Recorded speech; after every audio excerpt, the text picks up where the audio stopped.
Welcome to doctor Mythili's music therapy channel. இன்றைய பதிவிலையும் சமுதாயத்தில் வயதானவர்களை எப்படி நம்ம கவனிச்சுக்கணும் என்ற தலைப்பில் சில செய்திகளை நம்ம பார்க்கலாம். ப்ராப்ளம்ஸ் இன் ஓல்ட் ஏஜ் என்ற தலைப்பில் வயதானவர்கள் அப்படின்னு சொன்னால் வயது மூப்பு காரணமாக சில நேரத்தில் சுகவீனமாக இருக்கிறவங்க, இல்லை வயது மூப்பு மட்டும்தான், சுகவீனம் எல்லாம் ஒன்றும் இல்லை, சாதாரணமாக அவங்க பாட்டுக்க அவங்க வேலையை செய்வாங்க. சில நேரத்தில் அந்த நடக்கிற ஸ்பீடு, அதாவது நடை தளர்ந்துடும். நடை தளர்ந்துட்டதுனால வயசாகிட்டுது அப்படின்னுது. அதாவது சிறு வயதில் வேகமாக நடக்க முடியும். ஒரு கிலோமீட்டரை நடக்கணும் அப்படின்னு சொன்னால் அவங்க சிறு வயதில், அதாவது பால்யத்தில் இருக்கும்பொழுது, இளமையாக இருக்கும்பொழுது அவங்க ஒரு 20 நிமிஷத்தில் நடக்கிறாங்கன்னு வைங்க. இப்போ முதல்ல 1 கிலோமீட்டர் நடக்கணும் அப்படின்னு சொன்னால் அந்த எண்ணமே அவங்கள என்ன பண்ணோம், ஐயோ நம்மளால் நடக்க முடியாது, யாரானா என்ன நம்மளை போய் நடக்க சொல்கிறாங்க, எப்படி நம்ம வரலன்னு சொல்லிடலாம் அப்படின்னு சொல்லுவாங்க. ஏதாவது வெஹிக்கிள் வேணும், somebody should drop me there அப்படின்லாம் நினைப்பாங்க. ஆனால் இப்போ அதுக்கெல்லாம் வசதி இல்லை தான். நிச்சயமாக அவங்க நடக்கணும்னு நினைப்பாங்க. அப்படின்னா அந்த முன்னாடி வயது இளமையில் இருக்கும்பொழுது 20 நிமிஷத்தில் நடந்த ஒரு டிஸ்டன்ஸை அவங்க இப்போ என்ன பண்ணுவாங்க, அது இப்போது 25 நிமிஷம் 40 நிமிஷம் அப்படியெல்லாம் கூட ஆகும். ஆனால் ரொம்ப நிதானமாக நடப்பாங்க. அந்த நடக்கிறதுனால வர ஒரு ஆயாசம் இருக்காது.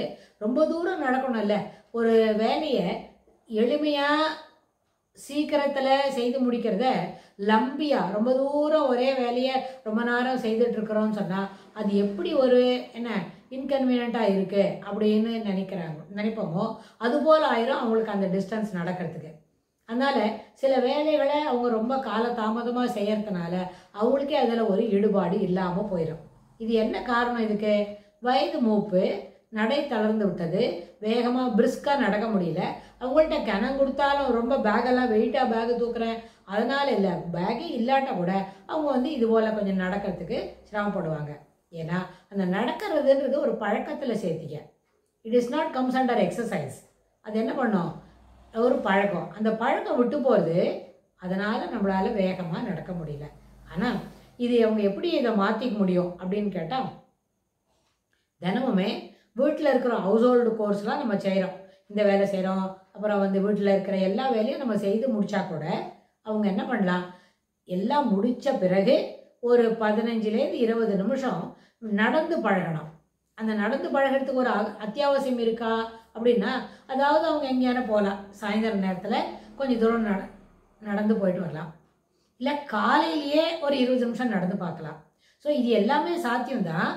இது மாதிரி இந்த முயற்சியை விடாமல் செய்யும்பொழுது அந்த நடக்கிற பழக்கம்ன்றது விட்டு போகாது. அவங்களால தொடர்ந்து இந்த வேலையை செய்ய முடியும்.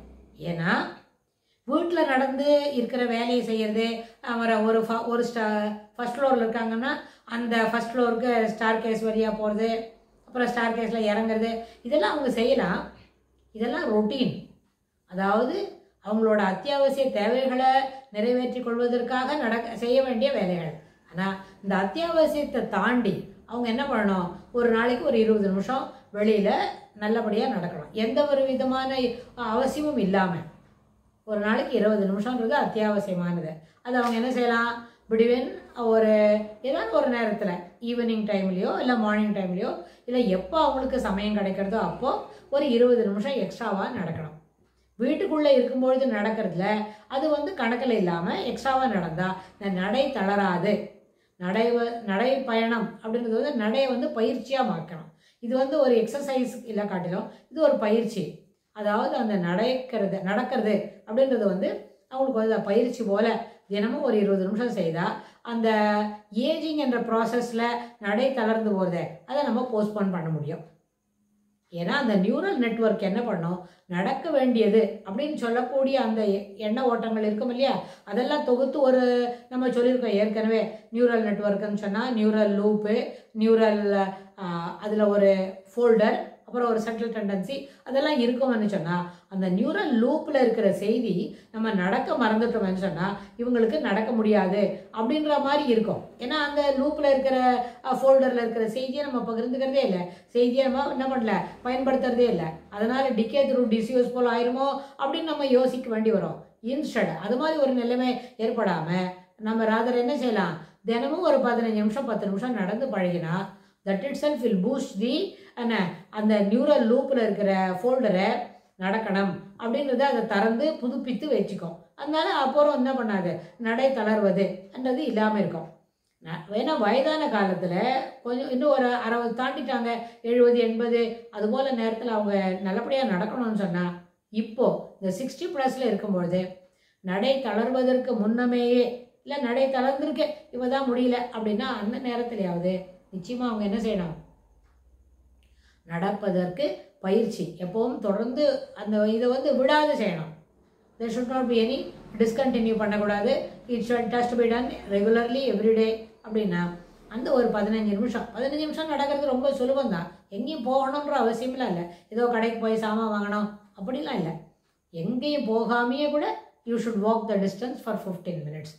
எந்த பயிற்சியானாலும் அதை தொடர்ந்து செய்தால் அந்த முதுமையில் தளர்ந்த நடை என்பதை தவிர்க்க முடியும். அதை இன்னும் கொஞ்சம் போஸ்ட்போன் பண்ணலாம். அதனால் நடை தளரவே இருக்காது. 90வது வயசில் கூட அவங்க 2 நிமிஷத்தில் ரயில்வே ஸ்டேஷனுக்கு போவாங்க அப்படிலாம். No there is no thing. Instead அதுபோல் இல்லாமல் நீங்கள் நடை தளராமல் இருக்கணும்னு சொன்னால் நடை பயிற்சி இருக்கணும்னு சொல்லும்போது அந்த யூ கேன் போஸ்ட்போன் இட். நடை தளர்ந்து விடும் என்கிறது தவிர்க்க முடியாது தான். அது என்ன பண்ணலாம், that can be postponed for இன்னொரு லேட்டர் டேட்டுக்கு அதை நம்ம போஸ்ட்போன் பண்ண முடியும். அதனால் முதுமையானாலும் சோக்கடி இல்லாமல் உடல் நலக்குறைவு எதுவும் இல்லை இருந்தாலும் அவங்க என்ன பண்ணணும், தினமும் 15 நிமிடம் நடப்பதற்கு முயற்சி செய்ய வேண்டும். அந்த நடப்பது என்பது அத்தியாவசியமானது. ஏன்னா அந்த நியூரல் நெட்வொர்க் எல்லாம் ஸ்ட்ரைட்டாக இருக்கும். எல்லாம் ஸ்ட்ரைட்டாகவே இருக்கும்னா அந்த நேரத்தில் இது ரொம்ப பயனுள்ளதாக இருக்கும்னு சொல்லி இந்த பதிவை நம்ம நிறைவு செய்கிறோம். இதுக்கு தொடர்புடைய செய்திகளை வரப்போகிற பகுதிகளிலும் பார்க்கலாம். தேங்க்ஸ் ஃபார் வாட்சிங்.